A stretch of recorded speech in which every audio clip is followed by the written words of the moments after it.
Hey everyone. Hope everyone is having an amazing Tuesday. It's Wednesday, Wednesday so far. All right, so we're gonna get started in just a moment here, and we'll just let everyone get settled in. And I want to hear from you as well. So as you join, I want to hear what organization you're with and what you're hoping to get out of today's webinar. All right. I'm going to fire up the chat here. What are you hoping to learn today?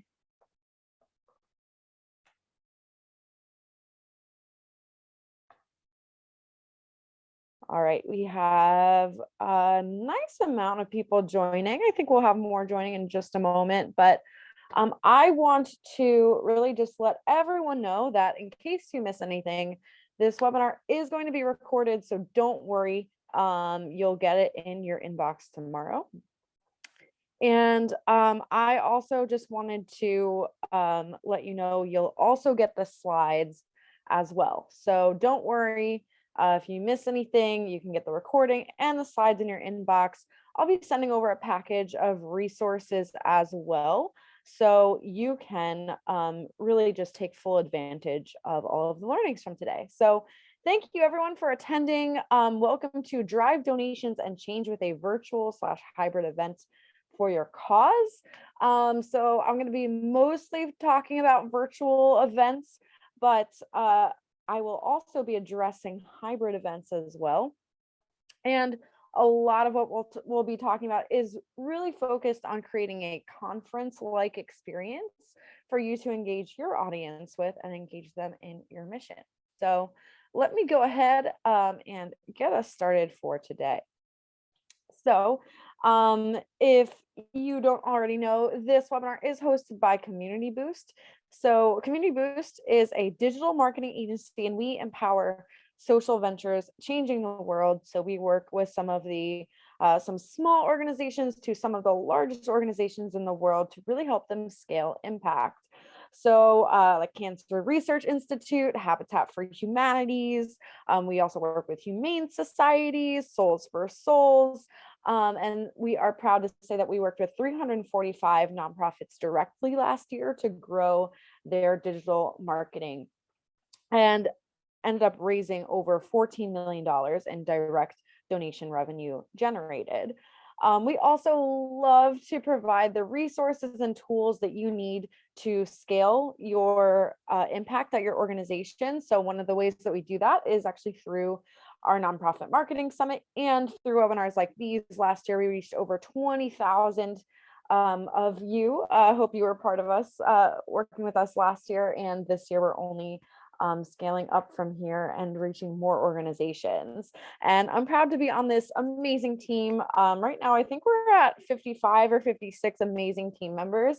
And these are the people who can work directly with you to really scale your impact at your organization as well. As far as who I am, my name is Candace. I'm the digital events manager here at Community Boost. So I already gave you the whole intro to Community Boost, and what I do is I really help nonprofits access the resources and tools they need through digital events like this one and the Nonprofit Marketing Summit. So I'm planning the next Nonprofit Marketing Summit coming up on August 16th through 18th. And this has really quickly become a huge virtual event in the sector. That's actually why I'm doing this webinar today. So if you attended the the Nonprofit Marketing Summit just this past March, I would love to hear from you in the chat. Just give you a warm welcome here, and I would also love to see you at the next one. So we're already plans are already underway. Our next Nonprofit Marketing Summit, I'm really excited to announce, is Fundraise to the Future is our theme. Again, it's August 16th through 18th. And it's really all about creating the future of your nonprofit now. So save your free seat. You're going to get all the tips and tools you need to really raise more throughout the year end and plan to really scale your impact in 2023. So you can either just go right to that QR code that's on the screen and scan that and fill in your details and save your spot. Some of you may have already saved your spot. And I'll also send out this link in the follow-up email so that you can register. So, all right, without further ado, let's get into our content for today. And I really want to start off by hearing from you. So I want to know, have you run a virtual or hybrid event or similar speaking engagement event for your nonprofit before? So this will really help me get a good understanding of who's in the audience today, and if you really how I can tailor this talk towards your needs. All right, I'm seeing a lot of responses coming through. Let's keep it up. Any more answers? I'll give you another maybe 5 seconds. 5, 4, 3, 2, and last chance. 1. Okay, so let's go ahead. I'm going to end the poll, and I'm also going to share those results with all of you. So it looks like 13% of you have. You said yes, and it went great. 16% of you said yes, but I felt it could have been better. Super interesting. Really excited that you're here today. 19% of you said no, but you're planning one now. And 53% of you said that you are just exploring this type of event. So really, wherever you are in this process, I think you'll get a lot out of today's discussion. But I'm really excited for those who are exploring adopting this type of event into your plans for this year or maybe next year, because I do think it's really actually a huge opportunity for nonprofits to engage their audience. And hopefully everyone else, you'll get all the tips and tools you need to really take yours to the next level. So, all right, so let's go ahead. I do want to leave plenty of time for Q&A. For those of you who are just joining, this webinar is being recorded and you are going to get the slides. So if you miss anything, don't worry. I'm also going to be following up with a package of resources as well. So first off, I'm going to really just do a kind of really quick overview of like virtual hybrid event basics and what the advantages are, and really why we're even talking about doing a virtual event type conference for your cause. And then I'm going to actually dive really deep into the 8 steps of virtual conference planning. And then I want to leave some time for Q&A. I hope we get to all of your questions. There is a Q&A pane. Please go ahead and put all of your questions in the Q&A pane. I want to get to them as much as possible. And keep your engagement to the chat. So questions in the Q&A pane, engagement in the chat. All right, without further ado, let's dive into how you can drive donations and change with a virtual or hybrid event for your cause. So I just want to give you a really quick rundown of how I see virtual events work for nonprofits, and then we can talk a little bit more specifically about how conferences work. So a lot of you are probably still coming from the days of in-person events and maybe even going back to in-person events. And there's a lot of advantages to that. And I want to acknowledge that because you get the opportunity to actually build relationships with your community in a way that you just don't with a virtual event. I think there's ways that you can engage and build relationships virtually and in a hybrid event. But nothing kind of beats that in-person feel. There's also a lot of in-person activities and interaction you can use to drive engagement. We'll talk a little bit about how you can incorporate these ideas later. You also have that, social proof of something that's happening live and in person. So if, the energy in the room is just off the charts and people are making donations left and right and engaging and attending all these sessions, you can see it. You can see how many people are in the room. You can see how many people are donating. So that does help, I would say. And then also your story or whatever, whoever is speaking, they're speaking to a captive audience. There's that opportunity to actually see people and, really meet eyes basically, and really tell how engaged your audience is, where it's a little bit harder in a virtual space to do that. So ultimately, in-person events are really great for driving high engagement within your community. But there's tons of advantages to virtual events. I've worked with a lot of nonprofits over the last couple of years, and I've seen virtual events do things for nonprofits that could never be done with in-person events. There's way lower event costs. You don't have to pay for a physical space. You don't have to think through necessarily food costs and a lot of the other costs that come with planning those in-person events. Because of all of those lower event costs, you get a higher return on an investment. So you actually raise more. I worked with an organization, I won't name them, but they switched their virtual luncheon, they switched their in-person luncheon to a virtual luncheon, and they ended up raising, I think it was like 3 times more than they ever did, because their costs were so much lower. There's also less administrative tasks. There's more, I would say there's probably more tasks that require like a little bit of tech savviness, but that's why all of you are here today.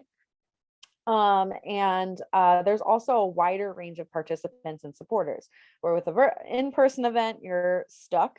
You can only, reach whoever's within 50 miles, let's say. With virtual, you have the opportunity to engage the world. So the world is your oyster. I also really see a lot of engagement opportunities with virtual. We'll talk a little bit more about this later. And you also get the opportunity to fundraise ahead of time, which I think is really important, because a lot of in-person events you're stuck with kind of just banking on bringing in all the funds day of, where virtual, that is not the case. You can plan ahead to really optimize your fundraising ahead of time, and then only worry about bringing in a certain portion of your funds day of. So ultimately, virtual events are fantastic for organizations, and they help you really take home more with less costs and less effort. There's also tons of advantages to hybrid events, and I do think that hybrid events are going to be the future.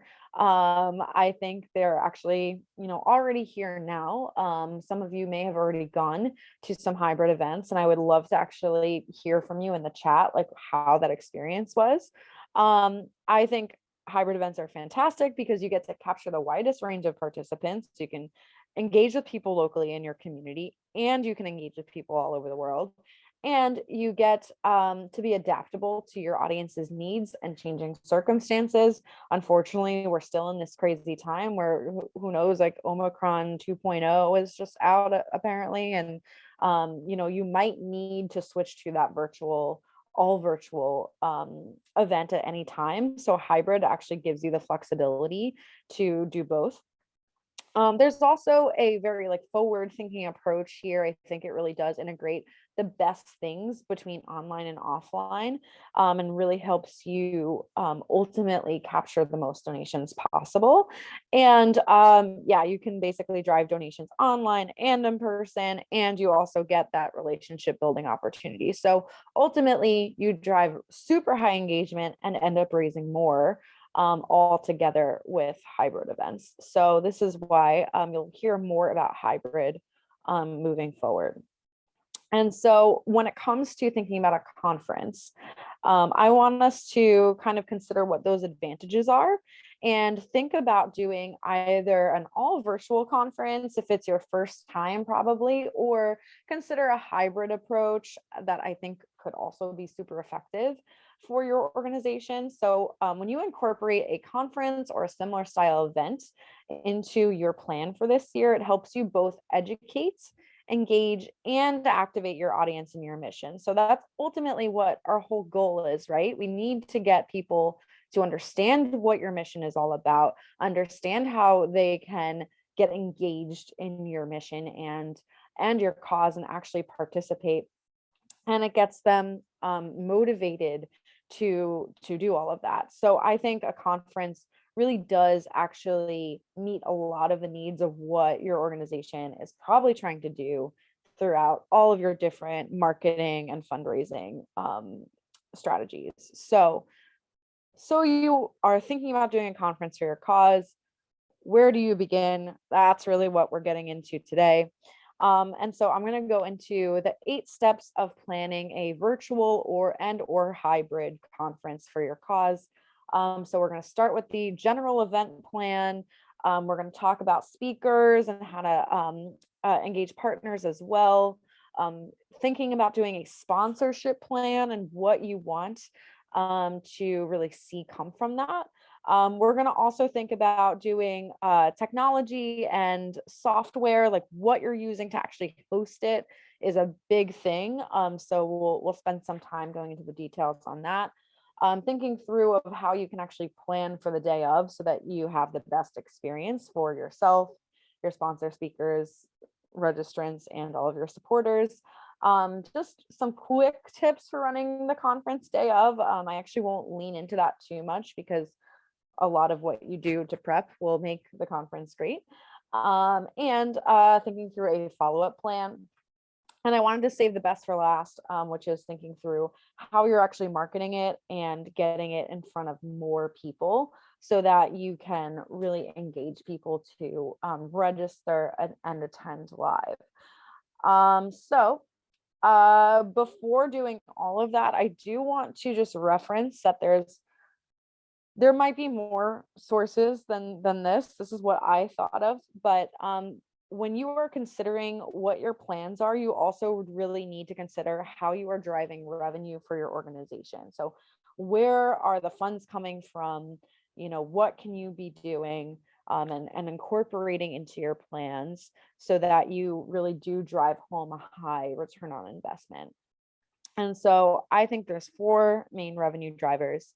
The first is donations. So thinking through how your conference will incorporate a donate button on your website or what you're doing throughout the promotion, through the day of the event, through after the event, to really drive donations. Number 2 is event ticket sales, registration fees, raffles, anything else that is paid to play. This can be incorporated into your plans for fundraising. There's also event sponsorships and or matching gifts. I think there could be something to, or I know that there's a huge opportunity for nonprofits to engage sponsors with a virtual or hybrid event. So we'll be chatting about that strategy a little bit later. I also want to help you consider matching gifts and seeing if there's any ways that you can get sponsors or other supporters, whether it be your board or other large donors, major donors, to commit to a matching gift for your event. And also considering incorporating peer-to-peer fundraising or maybe even peer-to-peer referrals, having people have your audience actually promote the event for you. So those are just 4 things to just keep in mind because you want your virtual conference to be both educational, but you also need it to be profitable. So let's get into the 8 steps of virtual conference planning and how you can really prepare for success. So the first thing to do is really craft your overall plan. This is something that might be super obvious, but I think it's helpful whenever I'm sitting down to plan an event. I need to really map it out in a couple of pages. It should be short and sweet, to the point, and really map out exactly what it is that you're doing with this event. So first off is your audience. You can't really plan anything else before you know who it is this event is for. So is this event for people maybe just learning about your cause? Or is it for your people who are already hyper engaged in your cause and you want to bring them down the funnel a little bit further? Or is this conference actually for people that you're serving? So I know there's an organization, Stupid Cancer, and they actually do a whole conference that's just for connecting the people who they serve with each other, and kind of putting on this event for them. So there might be different audiences for different events. You might even want to consider multiple conferences throughout the year for different audiences, but it's super important to really define who is this for, and then the rest will honestly follow. So once you know who should be attending, which I would say for the purposes of today's conversation, I'm going to mostly be talking about driving attendees that are learning about your cause and that you want to increase engagement with to bring them down the funnel and make a donation. So next up is, what are your goals? So again, before you start anything else, you want to define how many people you actually want to register, how many people you want to attend. Keep in mind that not everyone that registers attends. I think there was about 260 of you who registered today, and I see about 60 of you online. So it's something to consider. There's going to be about a third to a quarter of those who register typically attend, and it is harder now more than ever, where industry-wide we've seen attendance rates for virtual drop a little bit. And I think it's because you have to have a really standout experience in order to capture that live attention. And a lot of people are used to getting the recordings. Also, consider the total revenue you need to drive across all of the conference. Like for the whole conference, how much do you need to raise for your organization? And then think through what those sources might be. How much do you want to drive through sponsorships? How much do you want to drive through ticket sales? How much do you want to drive through just donations? All of these things are really important, because then as your planning as you get further and further down the line and closer to the event, you can adjust these, but you still want to keep that overall total revenue goal in mind, so that you really do end up raising enough, and even more than you imagined for your organization. Now that you know your goals and your audience, you can really craft out, what is this event? What is your title? What is your theme? I think that's something that's super important, where for example, we had the Nonprofit Marketing Summit. Our theme was momentum. So it's not just the same event every time. It's always a different theme that we're rallying and really educating people around. So what's your theme and what are your taglines? I like a tagline. It helps me in all of the rest of my communications know how to talk about the event, and it's a short, quippy phrase that just gets people engaged. For example, Nonprofit Marketing Summit, theme momentum, tagline was move your nonprofit forward. So just think through one of the ways that you can engage people with the tagline. There's also timelines. So I like to work backwards, setting the date of the event and then thinking through all of the other important dates leading up to it. So you probably, especially if it's your first time, need about 3 to 6 months to plan a conference. I would recommend you start small and get bigger as it goes on. And thinking through what date you actually want to launch this to your community. You need, I would say, at least 2 months to really drive up enough engagement and audience. So that leaves you, let's say we're on a 3-month timeline. It leaves you 1 month of really planning, getting your page set up, all of those things. And then you're launching it you're promoting it for the next 2 months, then you're still compiling all the details throughout that time. So just thinking through all of the things you have to do, and then starting to set those dates and timelines. There's a format. Do you want to do virtual, or do you want to do a hybrid approach, or you could do in person? A lot of this will carry over, but just something to think through. You want to decide ahead of time so that you just know what you're doing. Registration, this is also something to really consider.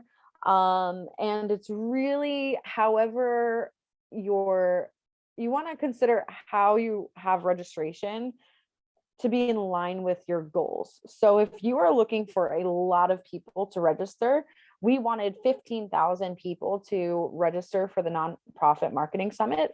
You're going to get a lot more registrants if it's free. However, if you are more interested in driving up attendance rates, one of the ways to do that is ticketed, because the people that purchase something are more likely to attend. So you'll get less registrants, higher rate of attendance, but you might get less people overall. It is quite, it really just depends on your audience and what it is you're going for. If you want a more intimate experience so that you can have a more immersive style event, then ticketing might be for you. If you also feel like you need to charge in order to offset your costs, that's also makes a lot of sense.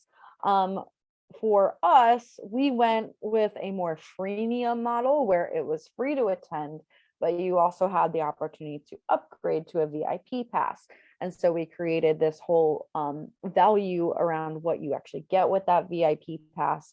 And that's something to keep in mind, where you could have a freemium model with an upgrade opportunity. There's also, just considering what your budget is, there might be speakers you want to get, and you want to know how much you can actually spend on them, if you're spending anything on speakers. You also need to know your budget for your tech stack, what you're going to be able to invest in on the technology side of things. So all of this is super important when it comes to making those decisions. And you can also, of course, consider how sponsors can offset that budget, but then that means your sponsorship push needs to happen a little bit earlier. So for this overall plan, I know it's a lot to think through, but ultimately this needs to be short and sweet. So I usually keep it to about 2 pages, and this can be distributed to your entire team and or your board, so that you can get buy-in. So everyone knows exactly what's happening. There's no big mysteries. If someone has a question, they can refer back to this document.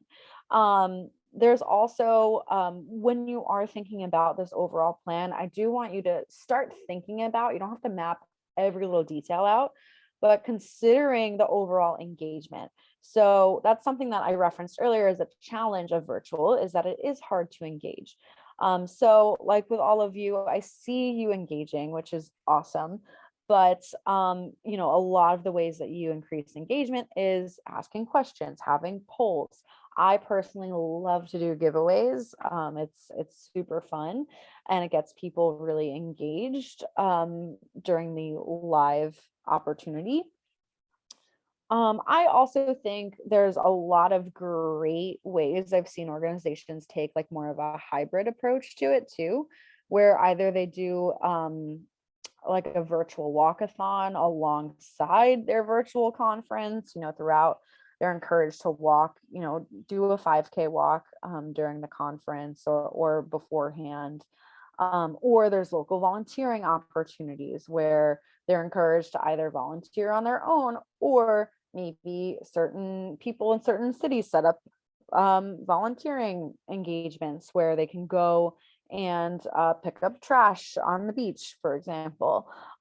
There's also virtual fun classes. There's something I like to do where it's not just all educational focused, but adding in some things where it's actually just super fun and enjoyable to participate. That's why I do mixology classes. That's why we do trivia nights, that kind of thing. Paint nights is another idea.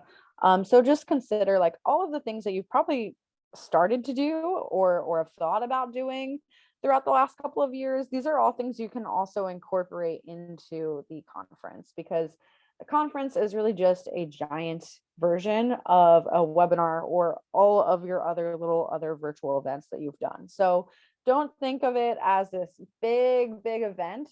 Just think of it as planning a few virtual events that you've probably already done, all in one day, or maybe 2 days, or maybe 3 days, or however long you want your conference to be. Also, don't stress. I think this is something where a lot of what I'm going to get you into further, I'm going to go through a lot of things very quickly. You don't have to do everything. There's a lot of moving pieces that you could do that would be great. But if something is getting too complicated and it's just not sustainable for your organization, keep it simple or try outsourcing it to a intern, volunteer, board member. So definitely keep in mind that you can delegate, and also just cut things out if it's just too complicated. Number 2 is thinking through your speaker and partner plan. This is a really fun part because you get to actually start envisioning what it is that you're going to be educating your community about. And so you can start by just making a list. Who are the thought leaders for your cause? Also, just who is actually actively involved in your mission. This could be volunteers, people at your organization. This could be also your beneficiaries, people who have received services through you all. Who can you get involved that is actually on the ground experiencing the work that you're doing? Who is the audience that who has the audience that you're trying to attract? I think this is a big one where you might want to choose a speaker that has a wide following on social media and has this audience, whoever it is that you are hoping to bring, so that they can bring their audience to your event. Also, once you have all of this, you want to create a document with all the names, emails. If you don't have the emails, pull up the LinkedIn's, thinking through some of the ways that you can get in contact with them. Also, before you do outreach, this is what I do. This is a pro tip: create a meeting link. So like with Calendly, I use Mixmax now. There's like a bunch of tools out there that allow you to just book a meeting on your calendar. This has made the planning process and finding speakers and sponsors way easier than imaginable, because you can reach out, they can just simply book a meeting with you. Also, creating a session submission form. The last thing you want to do is be looking in 100 different emails for all of the details of all the sessions from the speakers that you're doing outreach to, and then trying to compile that last minute. When you create a session submission form, it gives you, like I use Typeform, I've also used Google Forms, whatever is free and easy and accessible for you. Creating a form that allows them to submit the title, the description, their headshot, their bio, all of this that you'll need day of in one place, so that you actually have one document to go back to, approve and tweak all of those session submissions, or even reject some of them. And then this gives you a really, really solid foundation for planning your event. And then from there, once you have that meeting link and submission form, you can create a series of outreach emails. I usually do between 3 and 5 to all of these speakers and partners, because some of these thought leaders are very busy. They may not respond the first time. So have a plan in action and don't give up. If you really want someone to speak, try reaching out a few times, and usually they do respond. Sometimes they don't. And that just is another opportunity to engage another great speaker. So that is some of my tips for creating a speaker and sponsorship outreach plan. The other similar, but also very different in objective, next step is creating that sponsorship plan. So this is similar in the way that you want to create a list of really who it is that you want to reach out to for sponsorship. And so this is going to look like, people who are already in your networks, probably, whether it be some of your strongest supporters and the companies that they work at, to companies that your board members are involved in, thinking through who's in your network and also who your ideal sponsors are, and creating that list, planning outreach. Same thing with the meeting links, and the sponsorship submission forms should be unique for sponsorship, of course. And this is actually something where you want to create a sponsorship deck that's value driven for the sponsor. So I think it's one thing to approach a sponsor and be like, hey, don't you want to just like support this amazing event and support our cause? Of course, that's something, it's always nice for these companies to be able to participate in doing something good. And it looks good for them too. But you also want to create a value driven sponsorship deck or a sponsorship outline as well. So another thing just to think through as well when you are doing sponsorship outreach, that you want to consider how you also can engage corporate partners to offset any costs. So can you engage a partner to actually fundraise for you? Maybe they can get everyone in their office to fundraise for your event, or maybe they'll commit to a match, but they won't necessarily do a sponsorship. Maybe they'll donate food or drinks. Maybe they can promote your virtual event for you. Not all sponsorship has to be monetary. But here are some things that I do recommend when you are creating the sponsorship plan and sponsorship deck, and the different levels of the value that you can provide to those sponsors. So it could look like a logo placement on the site that you're using to fundraise and take registrations. It could look like a 30 to 60-second spot to talk about their company at your live virtual event. It could be a number of shout outs to the live attendees or links back in the chat during the event. It could also look like a link in a follow-up email. It could look like providing that sponsor a list of all of the attendees. You probably want to get them to opt in if that's the case. You can also consider having fundraising pages that are sponsorship branded, and giving those to the sponsors and allowing them to promote that for the event.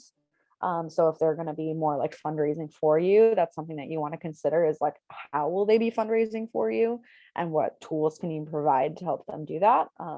So you want to think through maybe using a peer-to-peer platform in that case. And also thinking through what exclusives you can give them. Can you give them a breakout room or an exclusive happy hour, or maybe they get just another special guest appearance or time with one of these thought leaders that you're bringing on board to speak. There's a lot of other opportunities. These are just a few of them. People love consistent backlinks from your website. We can always, this is kind of just a starter pack, but it's a solid way to think through how you can provide value in a virtual setting to your sponsors. Next up, I want to think through your tech stack. So whenever you're doing a virtual event, especially a virtual conference, there's a lot of moving pieces, and you want to make sure that you have them all in place. So the 4 things that you need to consider is whatever your event streaming platform is, what you're using to get signups and landing for that landing page and through that form. So how are you actually getting people to sign up? Where does this website live? There's also virtual fundraising platforms to consider as well. And then other integrations.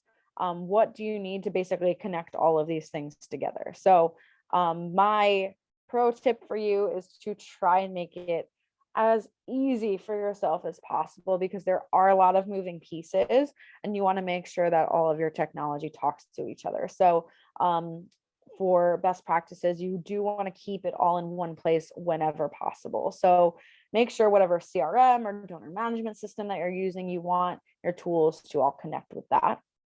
because ultimately that's going to be where you're going to continue to interact with them and know their history with you for the long run. So make sure everything flows back to your CRM.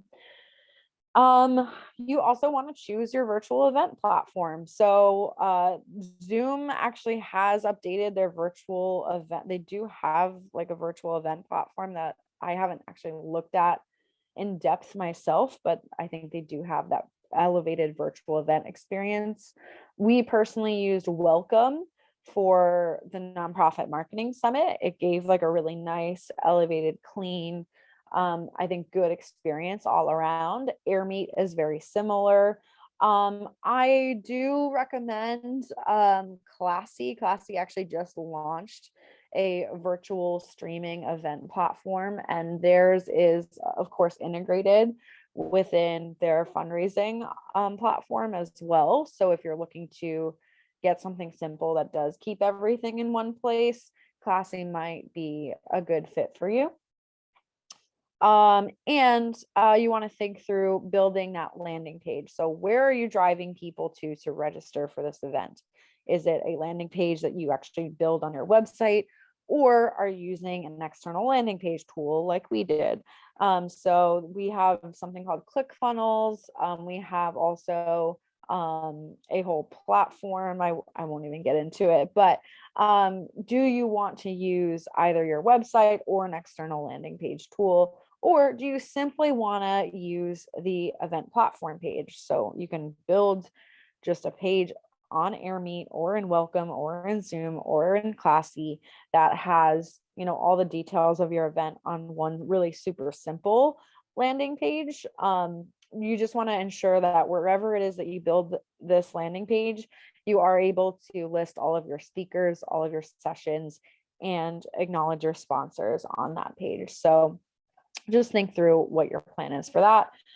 Registrations and ticketing. If you are going to be taking money for registrations and ticketing, you need to ensure that whatever tool that you're using to take registration supports that, or have a separate plan afterwards. But I do recommend, again, just keeping it as simple as possible and finding a tool that really works for your needs.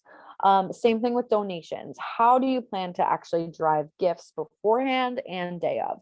Will you be using peer-to-peer fundraising as well? So thinking through what your needs are and where it is that you're going to be driving gifts throughout the conference through. So is this your donation page? Is this a fundraising platform?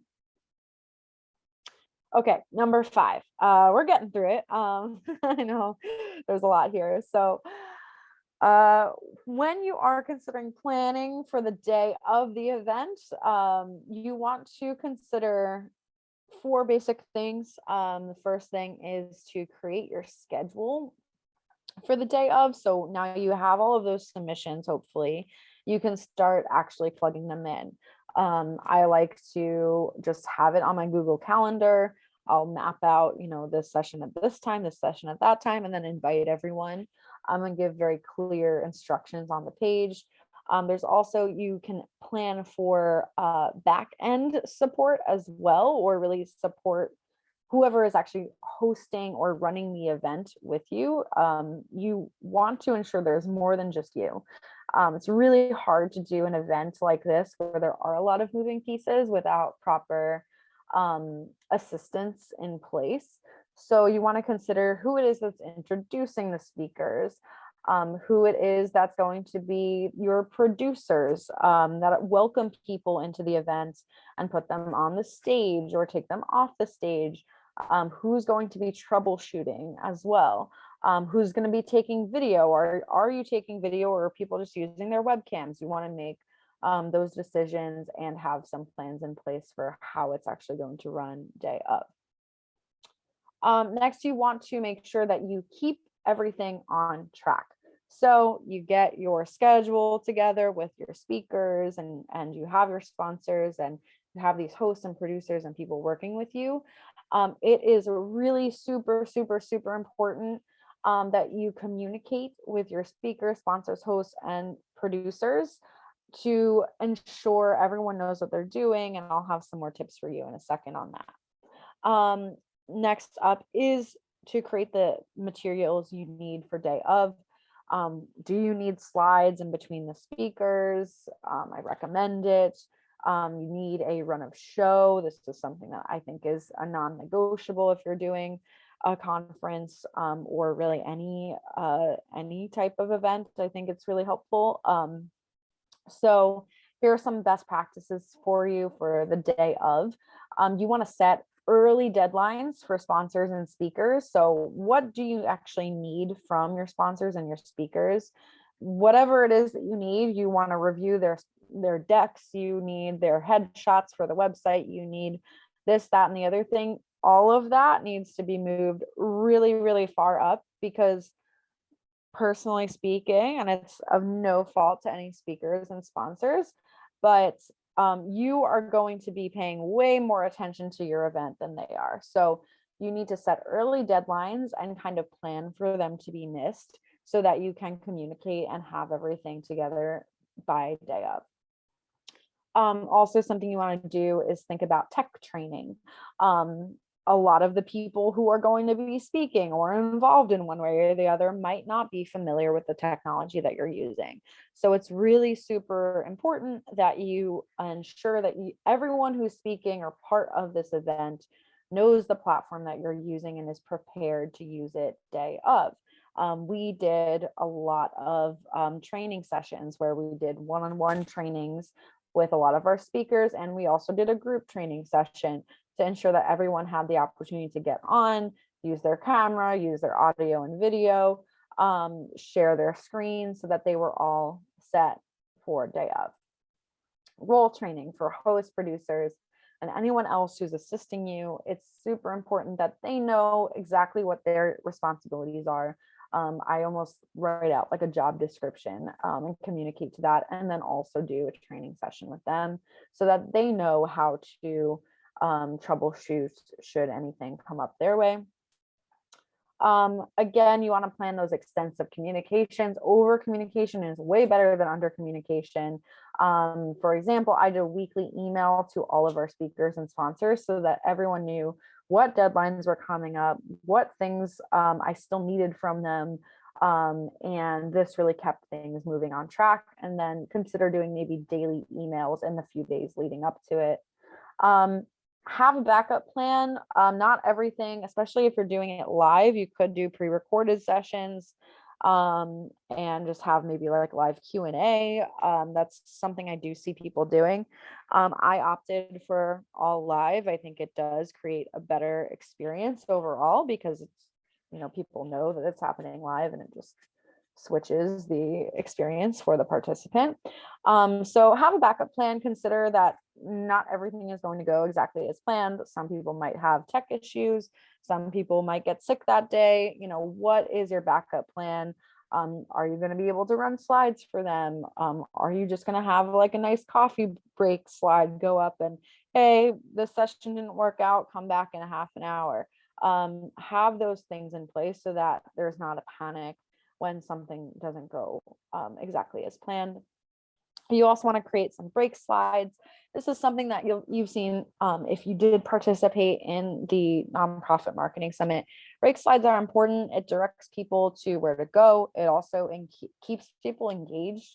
If you just have 10, 15 minutes of dead time, airtime, people are going to log off. They're going to lose interest. It's also your opportunity to plug your nonprofit and plug your cause and move them into those call to actions that you have. So consider where you're plugging in those call to actions, where you're plugging in donate here. Here's where you can participate in our, sign up here to participate in our virtual wine tasting event later today. What are your call to actions, and consider incorporating them into those break slides. Break slides are also great for promoting whoever is coming up next. Run of show is essential. This is really the center of truth day of. It's what your producers and your hosts and probably yourself are going to continually be referring back to. This gives everyone the exact moment by moment instructions of what's happening.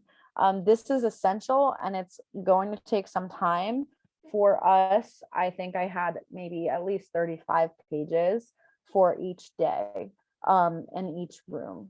So this is an extensive document, and it really does give hosts and producers exactly what they need to do so that there's no confusion about who's coming up next, how to introduce someone, how to plug a sponsor, what the call to action is right then. All of this is all wrapped up into the run of show. It's kind of you envisioning what every moment is going to look like during your event beforehand. And you want to incorporate engagement. So think through, how will you drive those donations, again, like those call to actions? How will you encourage people to interact with each other? Do you want to open a lounge and just have people be able to talk about like their interests in a lounge, and you can have different lounges based on different hobbies, whatever it is that you want to do to promote people talking to each other, because it's one thing of having people engage with you, but also how will you encourage people to talk to each other. I have a few best practices to fundraise for your events. I can't really go into depth, honestly, just because we are running out of time, or I want to be mindful of our time. So some best practices for fundraising through, this is really any virtual event. This doesn't have to just be a conference, but think through your fundraising plans, because you can actually have you have a lot of opportunities to drive donations before and during the event. So you might want to consider launching a fundraising campaign, launching a crowdfunding, peer-to-peer campaign, whatever it is alongside of this, and incorporating it into all of those emails that you're going to be sending to registrants to get them to attend live. This way you are actually driving donations before the event even happens. You might want to consider creating customized giving levels for the live ask, hey, donate $20 now and you'll be entered to win XYZ. You want to make consistent call to actions, like every break slide or every break I would have a call to action to give to your organization. You might want to share your screen with any fundraising progress updates and be like, hey, in the last 45 minutes, we've received $500, and that's, $500 helps us do XYZ. And this encourages consistent engagement throughout your event and consistent donations. You want to have a plan with QR codes driving people to where they can go to donate online. You also might want to place links in the live chat to donate, and also incorporate wherever people are going to contribute in a follow-up email. And even for replays, if you are recording it, which I definitely recommend it, and wherever you're hosting those replays, whether it be on YouTube or on like a course platform, you want to think through where people who are watching it later will also be able to continue to give through. Number 6, running the event. As I said, I'll keep this short and sweet. Day of, with everything that you've done, it should be pretty easy, all things considered, because you have done so much prep work. So my suggestions for day of: just start early, create a great experience. Having high positive energy keeps people engaged and wanting to continue watching. Also, driving engagement with the audience. Continue to use polls, continue to address the audience live, and just go into it to have fun. Your event is going to go great. And almost last but not least, your post-event follow-up plan. This is the thing I think a lot of people forget about, and it's super, super important because you're so tired after the event, you're done, you don't want to do anything, but there's actually a lot of things that need to happen in order for it to continue to have the ongoing and lasting results that you want, because you just spent all of this time educating your supporters, engaging them. And if they don't hear anything from you afterwards, there's no relationship building. So the post-event follow-up is really essential to building those relationships with your supporters. So you want to have a feedback form and get feedback from your participants so you know what went well, what didn't go so well, what could be improved for next time. Have a package of materials ready with all of those call to actions, whatever you want them to do, donate, volunteer, join us at our next event, whatever it is, have those package of materials ready and on hand. You want to send all of these things in a follow-up email, also thinking through if you are releasing those recordings, where that's going to be hosted and how people can access those later. And last but not least, you also want to reflect on your events, measure your success. Did you reach all of your revenue goals? Did you get your registrant and attendee goals? How did it go overall? And I promised we'd get to this. I know we have 5 minutes left. Your event marketing plan is so essential for making this event the best it can be. So you can put together the best event in the world, but if no one knows about it, what's it for, right? So your marketing plans need to be really, really tight and really prepared ahead of time. So as soon as you even create that general event plan, you also want to be creating that marketing plan right alongside it. And you want to create different marketing strategies to drive people throughout the whole process. So you want to get more registrants, get more live attendees, because that's something that you will need to market to your attendees or to your registrants to attend live. They're not just going to, hey, I signed up for this 3 months ago and then never hear from you again. You need to do a lot of work on the marketing side to get people to attend live. Upselling, if that's applicable for your organization, if you're doing that freemium model and you want to upsell tickets, that is something that you want to consider putting into that live attendee marketing plan. And peer-to-peer referrals, if you're going to be asking your audience to drive registrants as well, what can you provide them? Maybe a promo package, all of that. Maybe you're also engaging your sponsors to promote the event to their audience as well. And if you're actually going to ask them to drive funds too. So all of this to say, you want to create a really strong multi-channel marketing approach using your website, using email, using social media, both organic and paid social ads, paid digital ads, direct mail, video, press releases, SMS, mass texting. So all of these things you want to ensure that you have ahead of time. Make sure that you increase your touch points. People will need to see your ad at least 8 times or wherever they're seeing this, whether it be on their phone, on social media, on email. You want to surround your audience with this event so that they see it in all of the different places that they engage. People need to see it at least 8 times before they sign up typically. So don't be discouraged if people don't sign up during the first email send. They might sign up later with a paid digital ad. So this is something to really consider, where I would say the biggest driver of participants for our summit and signups for our nonprofit marketing summit came through Facebook and Instagram advertising, and also YouTube advertising is a really effective way to get the word out, because you can remarket to those who are already in your audience.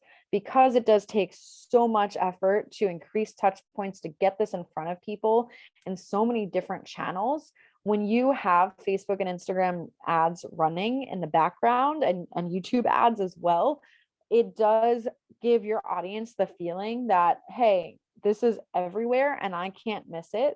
And so thinking through how you can remarket to those who have already engaged with you on social this year, remarket to those who have already engaged with you through email, on your website, all of these things, and you can really target your audience, and even a small spend can be very successful.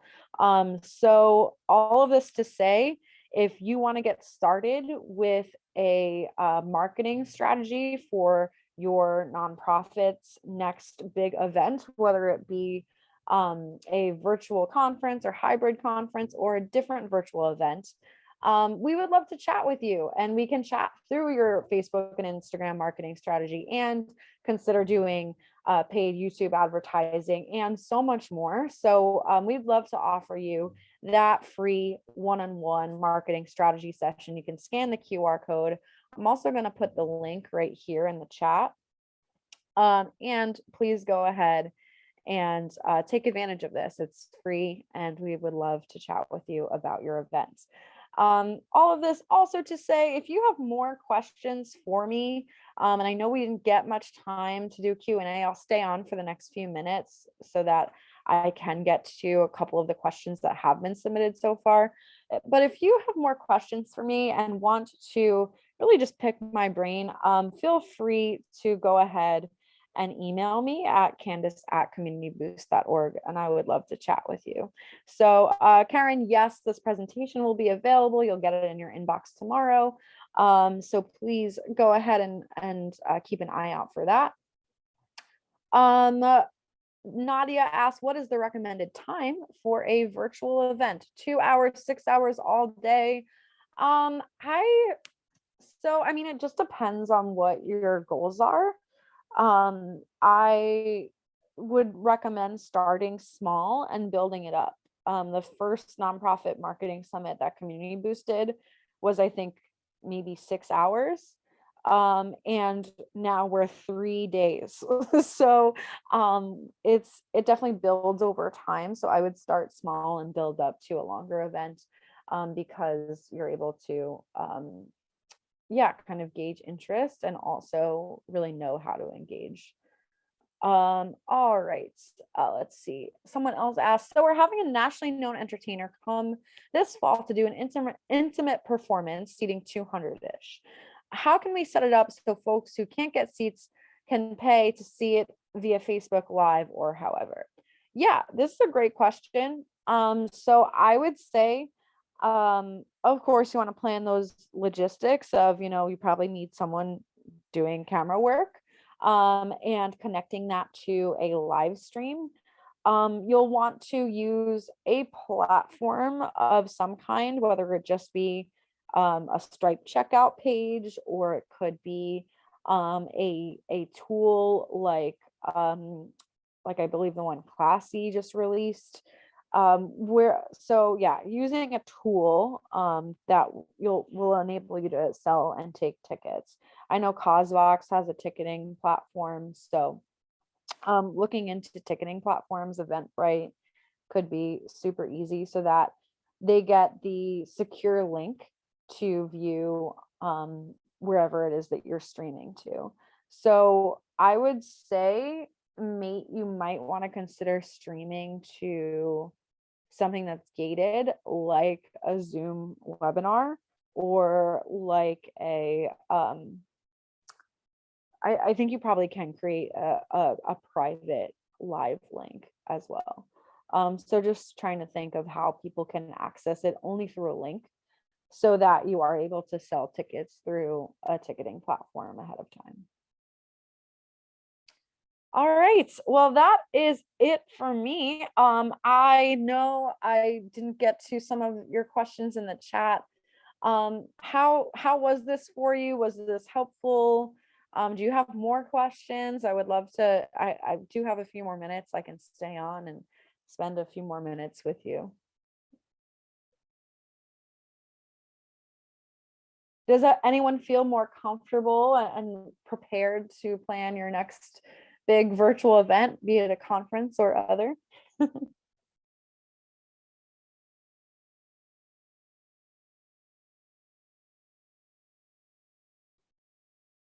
All right, well, thank you. Hey, Chad, always good to see you. Yeah, this is great. Okay, cool. Well, I'm seeing Angela, you said this was helpful. And yeah, this is just great to have you all part of this fun little webinar I wanted to do, that really just grew out of a lot of questions about the summit. And so yeah, this webinar is recorded. I will be distributing this tomorrow. So you can expect that in your inbox. And I hope it works out for you. And I'm really curious and I'd love to keep in touch. Please go ahead and shoot me an email at candace@communityboost.org, because I would love to hear how your event planning goes. And I really hope it's successful for your organization. Okay, great. Well, thank you again for your time.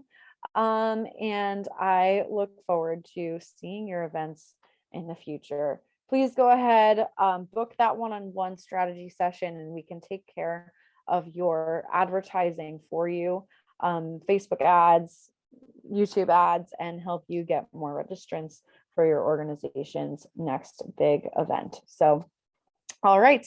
Well, thanks again and have a great rest of your afternoon or your morning if you're in on the Pacific coast.